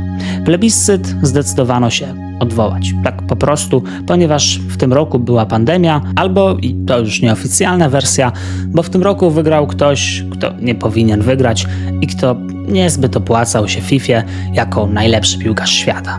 Jakkolwiek by jednak nie było, Lewy był najlepszym piłkarzem tego sezonu i powie o tym każdy, nawet sami zawodnicy. También decirle a Robert que es un honor para mí pelear con él. Creo que el año pasado todo el mundo está de acuerdo que fuiste el ganador y creo que France Football debería darte tu balón de oro que te mereces y tenerlo como te lo mereciste y te lo ganaste el año pasado, así que ojalá France Football pueda otorgártelo y tenerlo en tu casa porque fuiste justo. To, że nie otrzymał złotej piłki, to ogromna niesprawiedliwość. W tym filmie to po prostu musiało paść. Aczkolwiek Lewy w tamtym okresie był w tak genialnej dyspozycji, że nie przejmował się tymi wszystkimi kontrowersjami ze złotą piłką, tylko robił to, co umiał robić najlepiej. Hurtowo strzelał gole. W drugim sezonie pod wodzą Hansego Flicka Bayern znów był maszyną. Bawarczycy sezon rozpoczęli od pokonania Schalke 8-0. Później w finale Superpucharu Europy ograli Sewillę. Następnie przegrali z Hoffenheim, ale pokonali Borussię Dortmund w finale Superpucharu Niemiec. W lutym 2021 sięgnęli po klubowe Mistrzostwo Świata. Niestety szybko odpadli z krajowego pucharu i również odpadli z Ligi Mistrzów na etapie ćwierćfinału. Tutaj niestety mamy kolejne co by było gdyby w karierze Roberta Lewandowskiego. W fazie grupowej Lewy zagrał 4 mecze i strzelił 3 bramki. Bayern pewnie wygrał grupę, zdobywając aż 16 punktów. W 1/8 finału Bawarczycy trafili na Lazio. Wygrali 6-2. Lewy w obu meczach strzelił gola. W ćwierćfinale czekało jednak PSG i tutaj drużyna Flicka musiała zagrać na maksa swoich możliwości. W końcu to z PSG rok temu grali w finale i to była jedna z najlepszych drużyn świata. Problem był tylko taki, że w tym momencie sezonu Lewandowski był kontuzjowany. Bez Roberta na boisku Bayern wprawdzie zagrał dobrze, ale to nie wystarczyło do awansu. Tyle, że znów PSG nie wygrało. W pierwszym meczu było 3-2 dla Paryżan, ale w kolejnym 1-0 dla Bayernu. Teoretycznie remis 3-3. W praktyce zasada goli zdobytych na wyjeździe zadziałała na korzyść Paryżan. Lewy, który byłby już gotowy na półfinały, nie miał okazji na to, aby po raz kolejny zawalczyć o Ligę Mistrzów. Mimo tego w tamtym sezonie Robert mógł jeszcze powalczyć o coś innego. O rekord, który nigdy nie miał prawa zostać pobity. 40 goli strzelonych w jednym sezonie Bundesligi. Tyle właśnie zdobył legendarny Gerd Müller. Piłkarz, który uchodzi za jednego z najlepszych napastników w historii, który wygrywał Mistrzostwa Świata, wielokrotnie Bundesligę i uchodzi za najlepszego piłkarza w historii niemieckiej piłki, przynajmniej jeśli chodzi o napastników. Kiedy więc Lewandowski, który do tej pory bił głównie rekordy dla obcokrajowców w Bundeslidze, choć w rekordowym tempie, zbliżał się do strzelenia 40 bramek w ciągu jednego sezonu, cały świat, szczególnie w Niemczech i w Polsce, wstrzymał oddech. Lewy rozpoczął ten sezon od 5 meczów, w których strzelił 10 goli. 1 z Schalke, 4 z Hertą, 2 z Arminią Bielefeld i 3 z Eintrachtem Frankfurt. W 7 kolejce gol z Borussią, w 9 gol ze Stuttgartem, w 11 z Unionem Berlin, w 12 2 z Wolfsburgiem, tyle samo z Leverkusen i z Mainz w kolejnych meczach. Później seria 5 meczów z 1 bramką: Borussia Mönchengladbach, Freiburg, Augsburg, Schalke i Hoffenheim.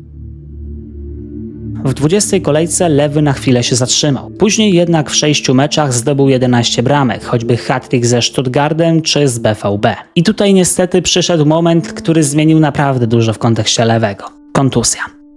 Nie była to kontuzja bardzo poważna, ale była na tyle poważna, że Lewy nie mógł zagrać ani w Lidze Mistrzów, ani w 4 kolejnych ligowych meczach. W tamtym momencie Lewy potrzebował 5 bramek do rekordu, a do końca sezonu zostało aż 8 meczów. Pomyślcie sobie tylko, co by było, gdyby Lewy zagrał w każdym z tych 8 spotkań. Czy strzeliłby 45 goli, czy może nawet 50? Niestety kwiecień Robert stracił prawie w całości. Na boisko wrócił w 31 kolejce. Do pobicia rekordu miał tylko 4 mecze i nie było już to takie oczywiste, że mu się uda. W pierwszym meczu po kontuzji z Mainz strzelił jednak gola, a w kolejnym z Borussią Mönchengladbach zbliżył się do rekordu Müllera na wyciągnięcie ręki. Zdobył hat-tricka, dołożył do tego asystę, a Bayern wygrał 6-0. Kontynuujemy odliczanie. Jeszcze 3. Lewandowski! Lewandowski! Lewandowski! 3-0. Drugi gol Polaka. Lewandowski! Lewandowski! Robert Lewandowski! 39 gol Polaka. Odliczanie trwa. Jeszcze jeden. W meczu z Freiburgiem Lewy oficjalnie wyrównał rekord. 40 goli. Ruszył Robert Lewandowski, gol! Tak jest! Robert Lewandowski! I to są brawa, to jest szacunek, to jest respekt dla Roberta Lewandowskiego. Przepiękne obrazki, proszę Państwa. Kapitan reprezentacji Polski dokonuje rzeczy tak historycznej. Teraz lewego jak i Bayern czekał mecz z Augsburgiem. Drużyną, która utrzymała się w lidze i grała teoretycznie o nic. W praktyce grała o to, aby nie być tą, przy której lewy wyznaczy nowy rekord ilości zdobytych bramek w jednym sezonie w historii Bundesligi. W pierwszej połowie dla Bayernu padły już 4 gole. Tylko że żaden z nich nie był autorstwa Lewandowskiego. Tak też było do 90 minuty. Tutaj mogło już się wydawać, że to koniec, że rekord został wyrównany, ale nie zostanie pobity. To i tak wielki wyczyn, ale pewien niedosyt na pewno by pozostał. W 90 minucie lewy dopadł jednak do piłki, którą odbił bramkarz Augsburga. I co? Lewandowski! Gol! Zrobił to! 41 gol Roberta Lewandowskiego! Pobił w tym momencie rekord Gerda Millera. Lewandowski oficjalnie strzelił gola numer 41 w 29 meczu tego sezonu w lidze niemieckiej. Kampanię 2021 lewy zakończył z 48 bramkami na koncie i 8 asystami. Na Euro 2020, które było rozgrywane w 2021 roku, dołożył jeszcze kilka trafień. W meczu ze Słowacją, który Polska przegrała 1-2, nie strzelił, ale z Hiszpanią zdobył bramkę i dwukrotnie trafił ze Szwecją, też w meczu przegranym, tym razem 2-3. Jakby udało nam się wygrać ze Słowacją, z pewnością byłoby inaczej, ale fakty są takie, że to była klęska. Prawdopodobnie właśnie dlatego, że lewy nawet nie wyszedł z grupy na Euro i że nie poprowadził Polski do choćby tego ćwierćfinału, złota piłka za ten sezon trafiła do piłkarza, który w kontekście klubowym nie osiągnął nic wielkiego, ale za to dla reprezentacji zdobył puchar, właściwie Copa America i chodzi oczywiście o Leo Messiego. Le vainqueur du 65e Ballon d'Or France Football est Lionel Messi.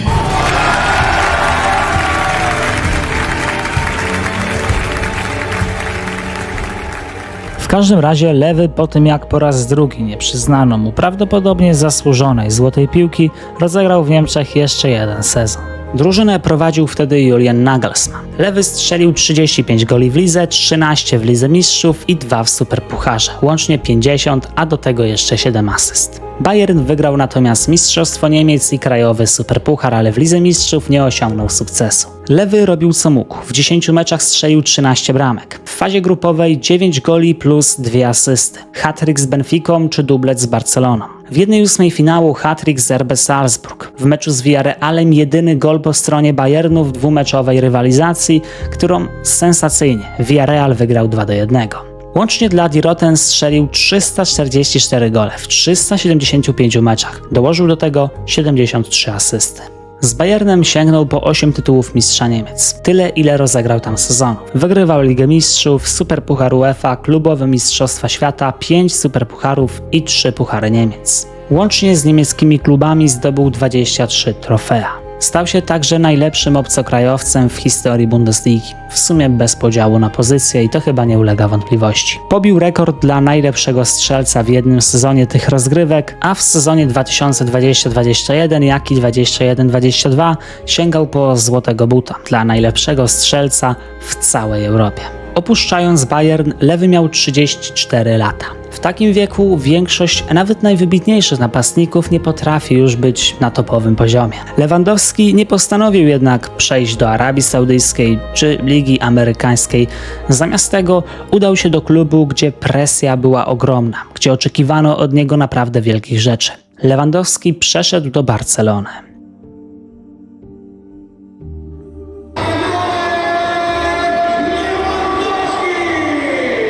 FC Barcelona w tamtym momencie nie była w dobrej sytuacji. Klub od dłuższego czasu nie potrafił wygrać Ligi Mistrzów od 2015 roku, ale to był chyba najmniejszy problem. W 2021 z drużyny odszedł Leo Messi, który przez lata był jej absolutną gwiazdą. Ponadto klub miał kłopoty finansowe, a w drużynie zaczęło brakować wiodących postaci, tych, którzy przyciągnęliby kibiców na stadiony. Barcelona traciła status hegemona w piłce europejskiej i stopniowo stawała się coraz bardziej przeciętnym rywalem, a definitywnym świadectwem tego był pogrom 8-2 na korzyść Bayernu w meczu Ligi Mistrzów w 2020 roku. Niełatwo w to uwierzyć, ale trzeba to przyjąć. Kto oglądał, ten jest świadkiem czynienia się nowej historii. Barcelona, jeśli uznamy, że do tej pory była zespołem z europejskiego piedestału, czy też światowego, no to dzisiaj z hukiem z tego piedestału spadła. Lewy, przychodząc więc do Barcelony, nie miał idealnych warunków. Trafiał do wielkiego klubu, historycznie jednego z największych w historii, ale w tamtym momencie, no niekoniecznie. Mimo ogromnej presji i oczekiwań, Lewy już w swoim pierwszym sezonie w Barcelonie pokazał, że jest rewelacyjnym piłkarzem, który nie tylko odnajduje się w doskonale funkcjonującym pod niego Bayernie, ale jest też w stanie ciągnąć drużynę do absolutnie wielkich zwycięstw. W pierwszym sezonie Lewego w Hiszpanii Barsa odzyskała mistrzostwo i to w świetnym stylu, choć głównie wywalczone defensywą, to bez bramek Roberta na pewno by go nie było. W lidze Lewy miał aż 23 gole, a ponadto 7 asyst. Był królem strzelców w Hiszpanii. Ponadto Lewy pomógł też drużynie wygrać Superpuchar. W półfinale z Betisem strzelił bramkę, a w finale z Realem gol plus asysta. Łącznie Lewandowski strzelił aż 33 bramki, a do tego 8 asyst. Fakt, to było mniej niż w poprzednich latach w Bayernie, ale trzeba wziąć pod uwagę, że to już trochę silniejsza liga i w tamtym momencie dużo słabsza, ale też defensywniej grająca drużyna. Jeśli spojrzymy na liczby, Robert w tym sezonie miał udział przy 39% goli Barcelony. Rok wcześniej w Bayernie to również było 39%. W sezonie, kiedy Bayern wygrywał Ligę Mistrzów, 40,5%, czyli to jest poziom na poziomie prime'u Roberta Lewandowskiego. To naprawdę warto nadmienić, bo patrząc na te 30 parę bramek, to nie wygląda aż tak imponująco, ale kiedy weźmiemy pod uwagę cały kontekst, w jakim momencie Lewy przychodził do Barcelony, to Polak naprawdę odmienił ten klub. Robert habló muchísimo de fútbol. Creo que Robert es un tipo que es tipo, lo compararía con gente como Ronaldinho, como Messi. Él solito, a lo mejor él no se da cuenta, pero ha cambiado un poco la mentalidad del equipo, él. Y es el líder natural que a lo mejor él no se da cuenta y todos alrededor suyo van creciendo. Drugi sezon Lewego w Barcelonie był prawdopodobnie najgorszy. Duma Katalonii, która w poprzednim roku już na etapie fazy grupowej pożegnała się z Ligą Mistrzów, tym razem odpadła w ćwierćfinale. Nie wygrała za to Mistrzostwa Hiszpanii, ani Pucharu Króla, ani Superpucharu. W tamtym roku w Hiszpanii najlepszy był Real. Jeśli chodzi o Lewego, strzelił 26 bramek, miał 9 asyst, czyli udział przy 35 golach, co oznaczało, że Lewandowski średnio strzela lub asystuje przy 32% goli Barcelony. W tym sezonie więcej mówiło się, że Lewandowski jest słaby, nawet przeciętny, ale i tak był on w stanie mieć udział średnio przy jednej z 3 bramek Barsy. W tym miejscu warto jeszcze na chwilę przejść do wątku reprezentacyjnego. W 2024 roku Polska jechała na Euro. Po tym jak w 2022 roku wyszliśmy na mundialu z grupy, ale w dość przeciętnym stylu, nasza reprezentacja pogrążyła się w maraźmie i poczuciu rozczarowania. Permanentnego rozczarowania. Na Euro trafiliśmy do grupy śmierci i tutaj nie było większych marzeń, choć jeszcze przed turniejem w meczach towarzyskich nie było tak źle. Pierwszy mecz przegraliśmy jednak z Holandią. Lewy nie zagrał tu z uwagi na kontuzję. W drugim meczu z Austrią też przegraliśmy. Finalnie zremisowaliśmy z Francją. Lewy strzelił tam gola z karnego, ale ten turniej nie przeszedł do historii. Jeśli chodzi o wynik, to na pewno lepszy był tamten mundial w Katarze. Lewy z kolei strzelił na nim 2 gole. Trafił oraz asystował przeciwko Arabii Saudyjskiej. Strzelił też gola z Francją, choć to już był gol honorowy.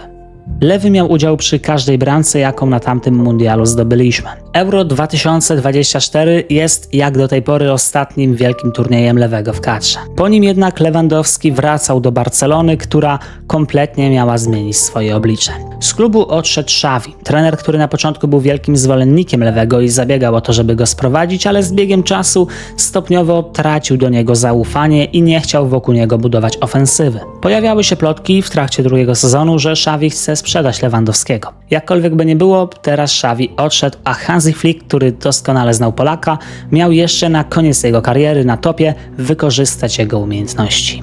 Formtor er enorme Gefahr bekannt, also er ist einfach der weltbeste Mittelstürmer und deswegen... Sezon 2024-2025 był świetnym last dance'em w wykonaniu Lewandowskiego jako absolutnie topowego napastnika. Po tym jak część świata trochę go skreśliła, Lewandowski pokazał, że to nie koniec. Pomógł Barcelonie wywalczyć mistrzostwo, pomógł w wywalczeniu Superpucharu, pomógł w wywalczeniu Pucharu Hiszpanii. Jeśli chodzi o ligę, strzelił 27 goli i miał 2 asyst. Lepszy od niego, choć nieznacznie, był tylko Kylian Mbappé. W finale Superpucharu miał gola i asystę przeciwko Realowi Madryt, kiedy Barsa rozbiła królewskich aż 5-2. Lewandowski!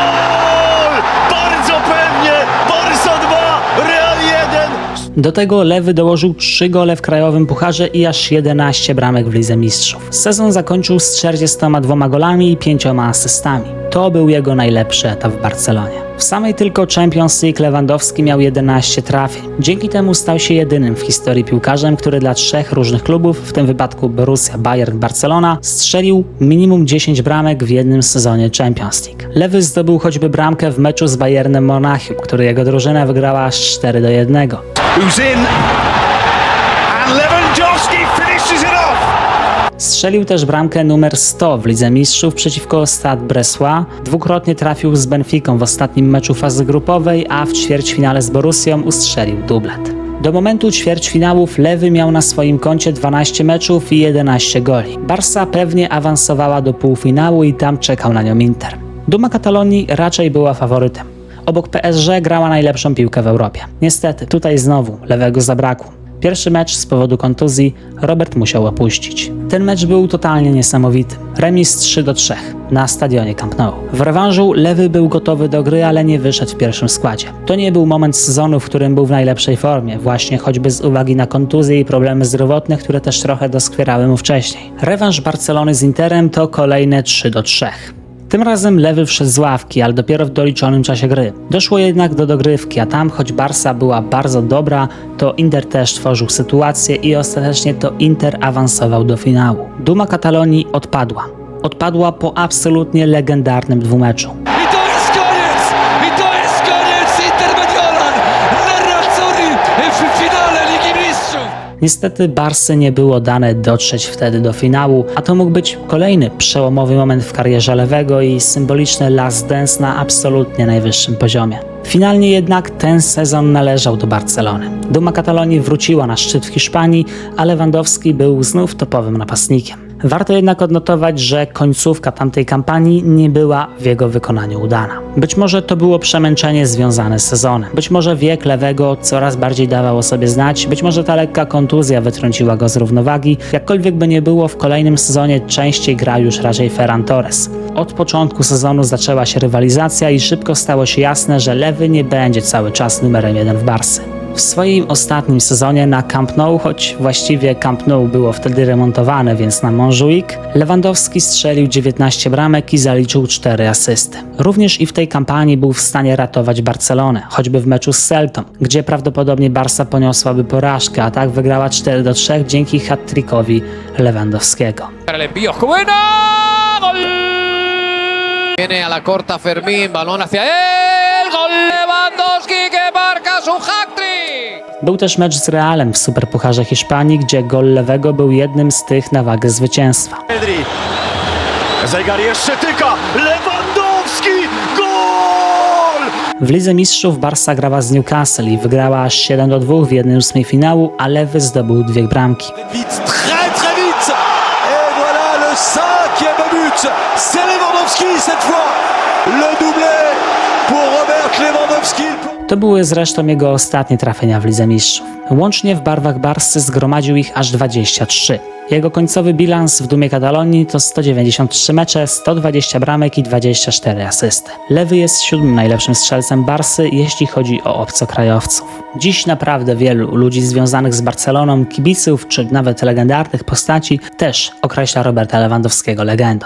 I to właśnie wielki paradoks jego kariery. Choć największe triumfy święcił w Bayernie i to tam osiągnął najwięcej, to dziś w Niemczech niezbyt pamięta się o Lewandowskim. Zarówno w Borussii, z której odszedł do Bayernu Monachium, a pewnie gdyby nie to wspominano by go inaczej, jak i w samym Bayernie. Dlaczego tak jest w kontekście drużyny z Bawarii, to już temat na głębszą analizę. Prawda jest jednak taka, że większość niemieckich kibiców zapytana o najważniejsze postaci w historii Bayernu raczej nie powie Lewandowski, nawet jeśli to właśnie on był absolutnym liderem drużyny przez niemal dekadę. Na pewno to, jak Lewego potraktowało France Football, będzie wpływać na to, jak przynajmniej ludzie za granicą będą oceniać jego karierę. My jednak w Polsce wiemy, że ten człowiek przebił każdy z sufitów, jaki był na jego drodze. Kariera Roberta Lewandowskiego nie miała prawa się tak potoczyć. Przez pierwsze 20, może nawet więcej lat jego życia nikt nie pomyślałby, że ten człowiek będzie w stanie choćby zostać królem strzelców w Bundeslidze. Co dopiero zrobić to tyle razy. Dodatkowo zrobić to w Hiszpanii, być królem strzelców Ligi Mistrzów, doprowadzić Bayern do wygrania Champions League. To wszystko było jednak efektem pewnego talentu, który oczywiście Lewandowski posiadał, ale niesamowitego charakteru, uporu i wytrwałości. Dziś Robert to absolutny wzór, jeśli chodzi o piłkarzy. Robert jako jedyny, oprócz Messiego i Ronaldo, był w stanie strzelić ponad 100 bramek w Lidze Mistrzów, mimo tego, że pierwsza z nich padła, kiedy miał 23 lata. Po odejściu z Barcelony Robert Lewandowski trafił do Chicago Fire, czyli amerykańskiego klubu w MLS. To już na pewno nie będzie to samo. Jego europejska kariera pewnie się skończyła, ale miejmy nadzieję, że polski napastnik wciąż będzie osiągał tam sukcesy, jakich oczekuje. Dziś Robert to człowiek, który oszukał przeznaczenie i napisał historię, która nie miała prawa się wydarzyć. Z mojej strony to natomiast wszystko. Zachęcam do sprawdzenia dzisiejszego sponsora NordVPN. Osobiście uważam, że to jest połączenie VPN-a z antywirusem, gdzie obie te funkcje są na najwyższym poziomie, no i jest to po prostu warte swojej ceny, bo możecie zaoszczędzić nerwy, czas i pieniądze, gdzie ja się wcześniej o tym przekonałem i drugi raz nie zamierzam, dlatego link zostawiam Wam w opisie, a jeśli ten film Wam się podobał i uważacie, że więcej osób powinno go zobaczyć, to każde podbicie, łapka w górę i komentarz są mile widziane. Tworzyłem też ten materiał po to, aby Robert Lewandowski miał na YouTubie film, który będzie opowiadał pełną historię jego kariery. Nie 15 minut, tylko coś faktycznie dużego, no bo to jest postać legendarna dla naszego kraju. Dla wszystkich, którzy chcieliby natomiast wesprzeć ten kanał lub podziękować mi za ten materiał, będę wdzięczny za każdą, nawet drobną wpłatę na Supi, gdzie nie ma tam żadnych prowizji, więc to jest naprawdę fajne rozwiązanie i link także znajduje się w opisie. Bardzo dziękuję za każdą formę wsparcia. Przede wszystkim to była przyjemność, szczerze, opowiedzieć dla Was pełną historię kariery najlepszego polskiego piłkarza w historii. Dziękujemy, Lewy.